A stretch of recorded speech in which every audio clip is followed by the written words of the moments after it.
Merci. Bien, la deuxième question, je me dirais, on a beaucoup commencé à l'aborder, cette deuxième question, c'était finalement la capacité d'accueil, en fait, c'est le système politique, que ce soit au niveau fédéral ou municipal, parce que nous avons des représentants de ces deux niveaux-là, étaient accueillants pour les femmes.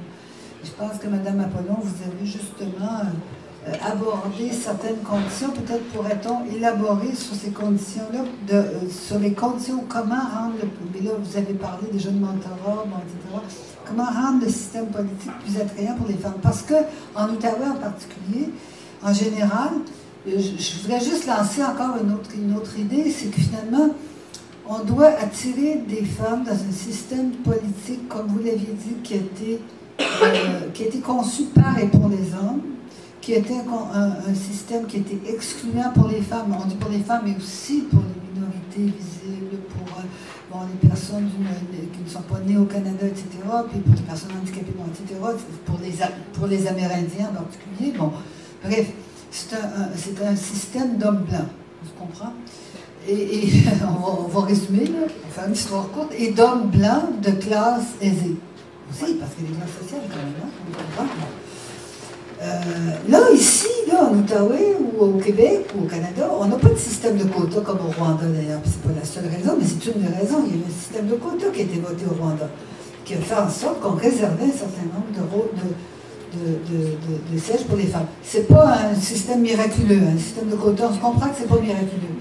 Okay? Mais on comprend que dans le cas du Rwanda, où après le génocide, il y avait une population de 75% de femmes, on a quand même réussi.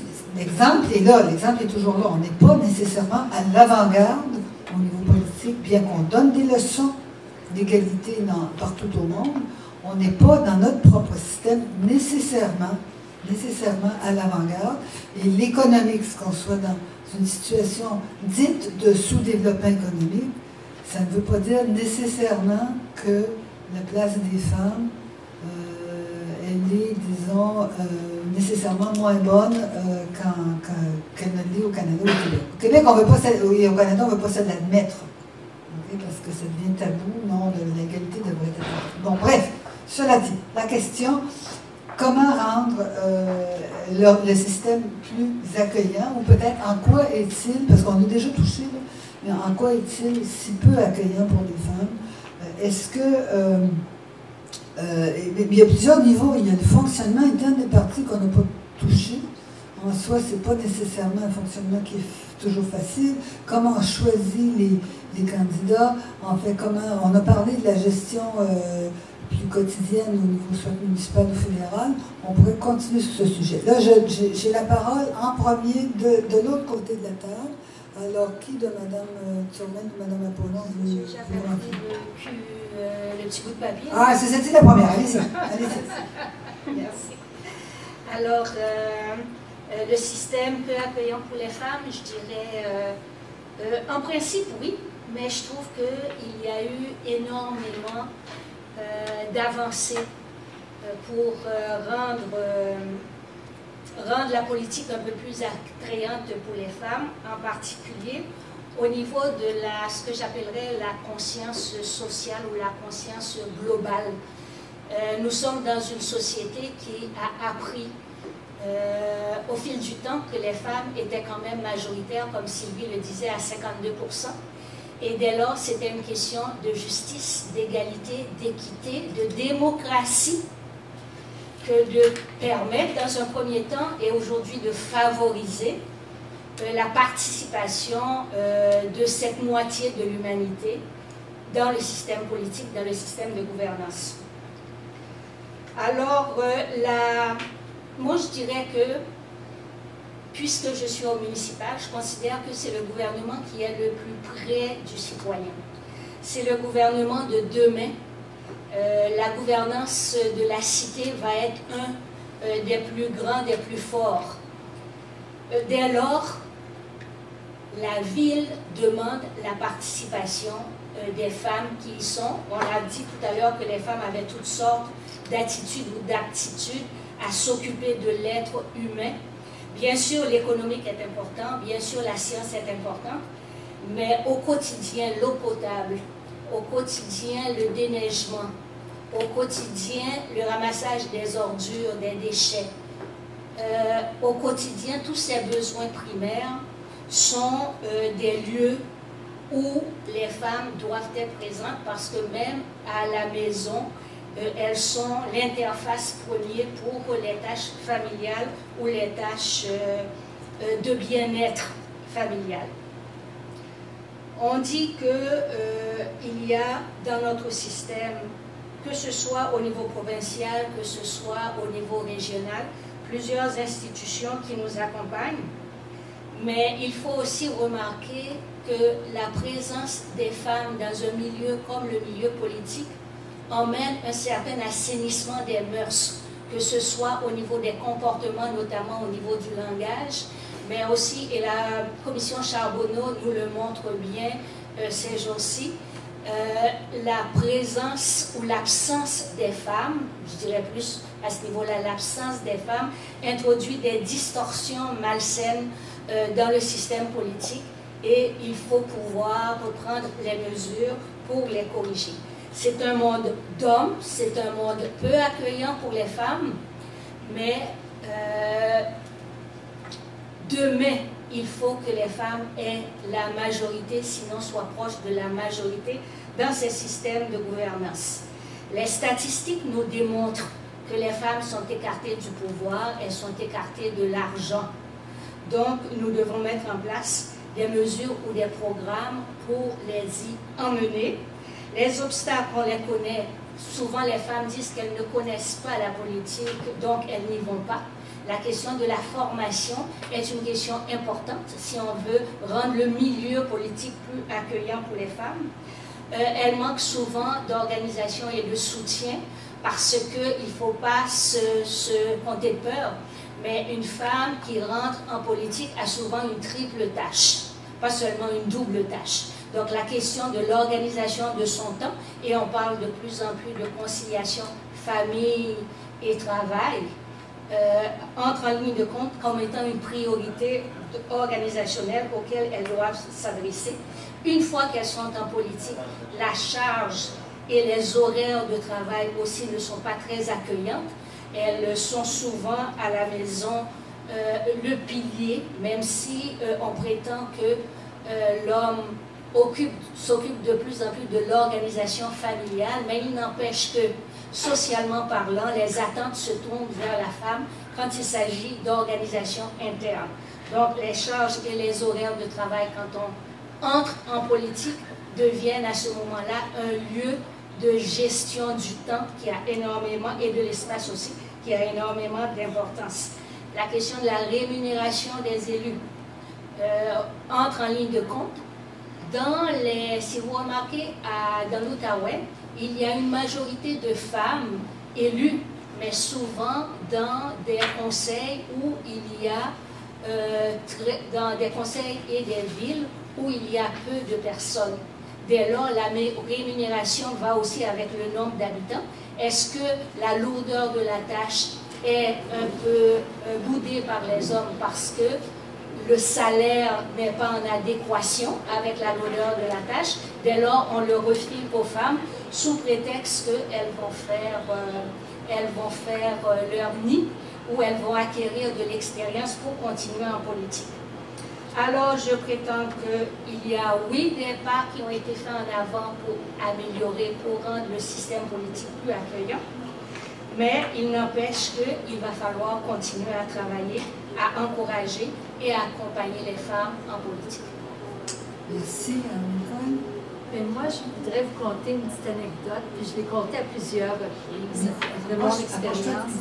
Est-ce que le monde politique est accueillant?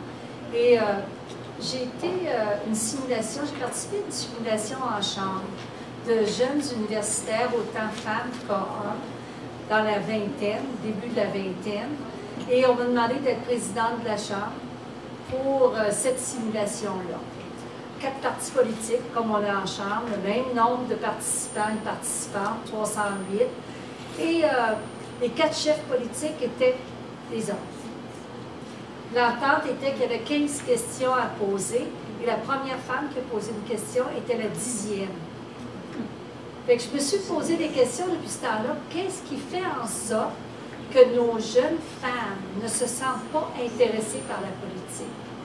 Puis quand je regarde maintenant avec mon expérience à la Chambre, puis que je vois ces jeunes femmes-là qui veulent avoir des enfants et qui se disent comment je peux concilier le travail de la famille. Et ceci est un problème majeur. Mais avant, si on veut retourner, quand tu veux te présenter en politique, puis Mireille l'a abordé, la question financière, c'est un problème très criant. C'est que la plupart des jeunes femmes, ou la plupart des femmes en général, n'ont pas d'acquis derrière eux, n'ont pas au point de vue financier les moyens de tout laisser tomber pour s'endetter, pour se présenter en politique. Ça, c'est une chose. Mais il y a une autre chose aussi.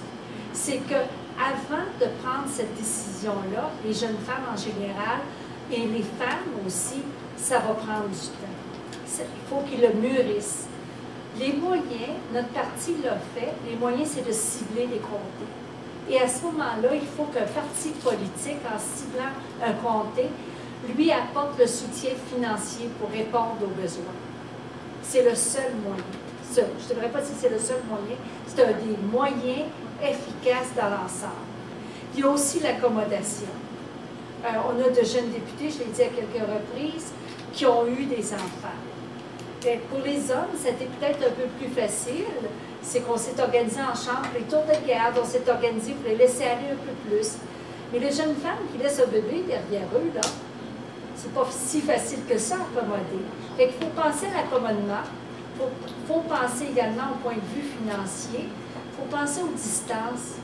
Je me rappelle, moi, de Christiane Saint-Hilaire, je ne sais pas si c'est quelqu'un, ça vous dit quelque chose, qui était une jeune femme, la première jeune femme, moi, à ma connaissance, qui était en chambre, qui a eu un enfant, puis finalement, qui a laissé tomber. Parce que maintenant, elle est mairesse de la ville de Longueuil, parce qu'elle n'était pas capable de concilier les temps. Caroline Saint-Hilaire. C'est Caroline, je dis Christiane, c'est Caroline Saint-Hilaire. Vous avez eu aussi une personne qui allaitait, qui a posé... Oui, ça a posé des problèmes, là, je vois. Ce problème-là aussi, d'ailleurs. C'est qu'elle était, puis qu'elle a vu, ça fait des journaux, ça. C'est ça. Fait qu'il faut parler d'accommodation, il faut parler de financement, il faut parler de recherche de candidates, il faut parler comment on les appuie comme candidates. C'est le seul moyen de changer la culture. Et comme je l'ai mentionné, que les obstacles principaux, c'est que les jeunes femmes se découragent. Puis les femmes qui ont fait une carrière se disent, est-ce que je peux retourner? Puis surtout au fédéral, il faut penser aux distances. Fait que je vais laisser les autres élaborer parce qu'il y a bien des autres points qu'on peut apporter. Puis j'aimerais aussi, juste avant de quitter, j'aimerais aussi apporter un autre point. Tantôt, on a parlé de carrière. Puis ça a été intéressant parce qu'il m'est arrivé une autre expérience aussi. Moi, quand je visite des endroits, des compagnies, c'est automatique, je regarde la représentation femmes, principalement dans les compagnies techniques. Les compagnies non traditionnelles, c'était manquant. Fait que je demande automatiquement combien de pourcentage, hommes-femmes. Et cette semaine, ça m'a fait réfléchir parce qu'un surveillant m'a dit, bien, les femmes aiment mieux être chargées de projets. Et j'avais fait une présentation il y a 15 jours à un autre groupe de femmes, une femme ingénieure qui est chargée de projet, puis elle m'a dit, Madame Tournelle, c'est pas mon premier choix d'être chargée de projet. Et parce que la bataille était si grosse quand je suis arrivée, elle était ingénieure, que j'ai décidé d'aller charger de projet plutôt que faire ce que j'aimais. Fait que ça, c'est à réfléchir, comment on peut changer ça. Je vais donner la parole à Sylvie avant, puis après ça, tout François. Oui, ben, dans la question, on dit est-ce que la politique est accueillante pour les femmes? La présence du Boys Club est encore là.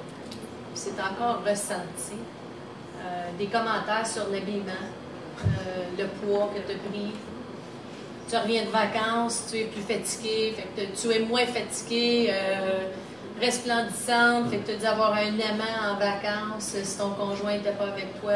Je pourrais vous en nommer beaucoup de commentaires comme ça autour de la table. Puis c'est accepté parce qu'on est en minorité. Donc le groupe jase et puis la femme subit, ou tu te lèves, tu t'en vas, ou tu deviens hystérique, hein? Parce que quand tu te choques, bon, tu prends pas de blague. Pas de sens de l'humour. Pas de sens d'humour, elle prend pas de blague, elle est toujours bien sérieuse. Ça doit être ce temps du mois-là, hein? Son mari, il doit l'arracher avec elle. Fait qu'on entend souvent de ça, ou tu es fatigante quand tu veux parler d'un sujet. un débat qui se passe ou un enjeu qui est important, puis que tu reviens sur l'enjeu, mais là, tu es fatigante. Tu n'as pas d'autre vie, tu n'as pas rien d'autre à faire, laisse ça aller, tu prends ça trop au sérieux. Fait que ça, la femme va entendre souvent ces commentaires-là. Moi aussi, j'ai une petite histoire à raconter. Je reviens de la Fédération canadienne des municipalités, puis 2 élus jasaient d'un enjeu qu'il y avait, puis comment est-ce qu'ils avaient rencontré le député provincial pour justement discuter de cet enjeu-là sur le terrain de golf. Fait que moi, j'ai posé la question, puis si ça aurait été une femme, là, on aurait rencontré où? Là, silence. Ah, ben, ça aurait peut-être informé de ce qu'elle aimait, peut-être qu'on aurait été manger. Je ne sais pas, c'est jamais arrivé. Fait encore là, où, tu sais, moi qui est femme, je vais amener quelqu'un, un député provincial, jouer au golf, quand moi je joue pas au golf. Fait que c'est un peu, tu sais, est-ce que la politique se fait différemment? Non, la politique se fait encore comme elle se faisait. Donc, c'est un grand travail de modifier toute cette attitude, cette philosophie, cette façon de faire-là. Le nombre d'heures aussi est très exigeant et imposant pour une femme qui a une famille. Combien de fois je me suis fait dire « Ah, reste, prends un verre de vin avec nous autres, puis tout ça. » Puis là, moi, je vais regarder la personne, je vais dire « Oui, c'est l'heure du souper. » Moi, oui, ma femme est en train de faire à souper. Bien, c'est ça, c'est parce que c'est moi, la femme, j'ai eu. Tu sais, à moins de marier un mari-femme, puis entre autres, je veux dire, depuis que les enfants sont partis, j'ai pas à me plaindre, là, je suis une qui est vraiment chanceuse parce que c'est mon mari qui a pris la relève à la maison en entier, qui fait le lavage, le nettoyage, puis qui sort encore les poubelles et dont le gazon. Mais c'est pas toutes les femmes qui ont ce privilège-là d'avoir de l'aide et un soutien comme ça à la maison. Puis les médias ont un rôle important. Moi, je vais continuer à le dire. Il y a un biais médiatique contre les femmes. Les femmes ont moins de postes en pouvoir, donc elles sont moins médiatisées. Elles sont médiatisées quand on a l'opportunité de faire une risée ou de les faire percevoir d'une façon très négative. On préfère parler aux hommes. Encore, les hommes rencontrent les médias sur les terrains de golf, elles prennent une bière, aller au bar, bon, ainsi de suite. Puis la femme, elle ne fait pas habituellement affaire comme ça. Elle fait son travail, puis elle s'attend à avoir une représentation et une couverture médiatique équivalente à son contrepartie, à l'homme, et puis c'est pas ça qui est la réalité. Une femme connaît tous ses dossiers, a un commentaire sur tous les dossiers, ben elle est quitte la DAC, puis elle se met le nez dans tout. Mais l'homme, lui, est intelligent, puis il connaît tous les dossiers, puis il a une vision globale de sa vie. Donc, est-ce que la politique est accueillante pour la femme? Non. Puis, est-ce qu'elle a changé? Je ne penserais pas. Françoise? Oh, c'est déprimant. Puis, je ne vais pas vous remonter le moral. Non, c'est une blague. Mais... Premièrement, là, moi c'est un petit peu différent, je vais vous dire, à l'âge de 10 ans, moi je vais me conter mon anecdote, à 10 ans j'ai décidé que j'irais en politique. À l'époque, je voulais être la première femme premier ministre, fait que là, Kim Campbell m'a fourré, puis Pauline Marois, et ça. Mais ceci étant dit, moi mes parents m'ont encouragé. Puis le seul commentaire que j'ai eu à l'époque, en fait, mon père avait été plus ouvert que ma mère qui me disait « Ben voyons donc, tu vas faire une bonne petite secrétaire comme ta mère. » Puis mon père, il a dit « Ben voyons donc, ça va aller en politique, elle va y aller en politique. » Mais il dit, lui, ce qu'il m'avait donné comme conseil, c'est d'aller, si tu allais présenter des gens, parce que c'était le côté, lui avait compris qu'est-ce que j'aimais de la politique. Puis je vous dis ça pour une raison bien simple, parce qu'on parle de la politique, puis de son côté ouvert, fermé, mais avant ça, il faut être capable de se regarder. Tantôt, je vous parlais de retrouver notre voix dans tout ça. Il faut se connaître. C'est pas tout le monde qui veut aller en politique. Il ne faut pas commencer à penser, parce que tout d'un coup, la politique serait plus accueillante, que toutes les filles vont se garrocher là-dedans allègrement. C'est pas tout le monde qui aime ça.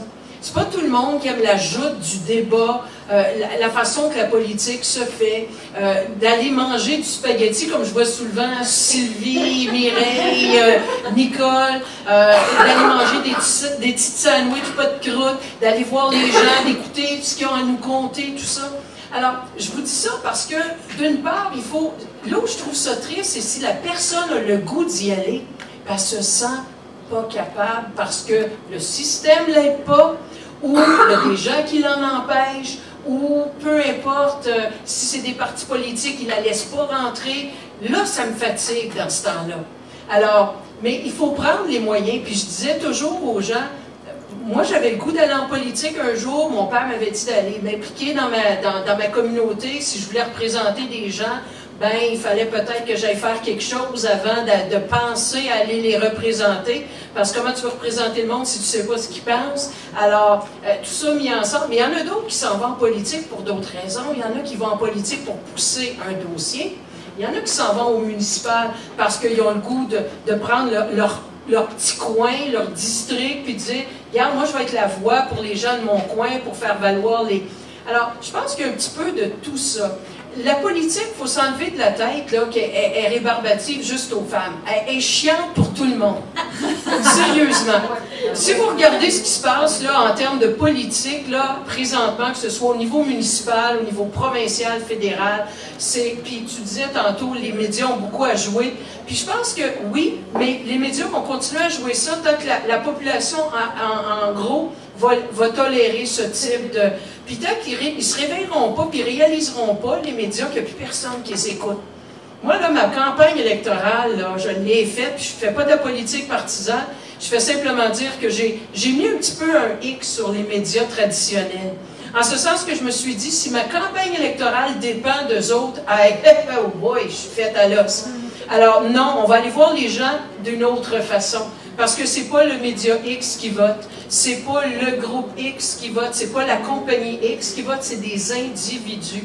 Alors, il faut être un petit peu plus smart par rapport à ça. Alors, il faut arrêter de penser, oui, c'est peut-être pas le fun pour les femmes, oui, on a tous les challenges que vous avez mentionnés, puis, tu sais, on s'était dit qu'on parlerait pas de charte, mais vive les accommodements raisonnables, on va vous dire, parce que pour les femmes en politique, parfois, ça le prend.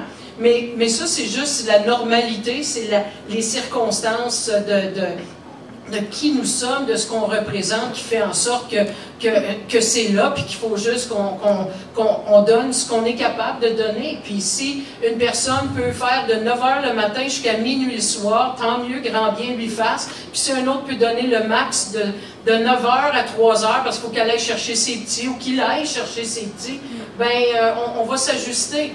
Alors, mais moi, je pense que c'est toute l'image de la politique que l'on doit revoir. Puis, pour s'assurer que les femmes, et les jeunes femmes, je dirais, et même les jeunes hommes s'intéressent à la politique, parce que de moins en moins de personnes s'intéressent à la politique, ben, il va peut-être falloir que nous toutes, ensemble, on rende la politique un petit peu plus intéressante.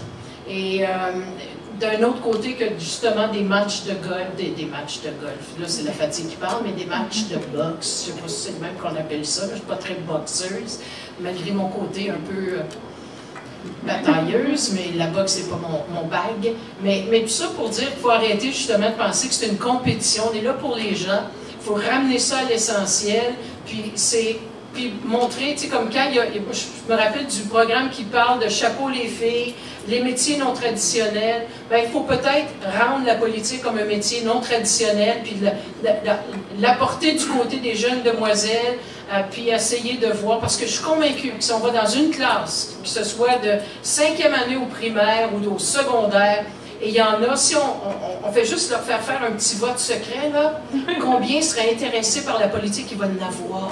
Il va y en avoir des gens. Puis si on peut les mentorer, si on peut les entourer, moi j'essaie d'avoir des jeunes à toutes les semaines de Gatineau qui me suivent au Parlement, pas pour montrer comment je suis smart, je suis bonne, puis tout ça, leur montrer c'est quoi la vie de politique, puis c'est bien d'autres choses que ce que les médias nous montrent à tous les jours. Puis chaque fois que je les ramène chez leurs parents, ils sont ultra brûlés, fatigués, fait que là ils vont s'enlever de la tête que les politiciens font rien. Puis deuxièmement, ben, ils se disent « Hey, wow, c'est le fun! » Puis si je peux leur inculquer cette passion-là, ben, il y en aura d'autres, puis la relève, ça va être important. Fait que c'est juste ça que je veux dire, on ne réglera pas le sort du monde, Mais il faut qu'on change notre façon de faire de la politique.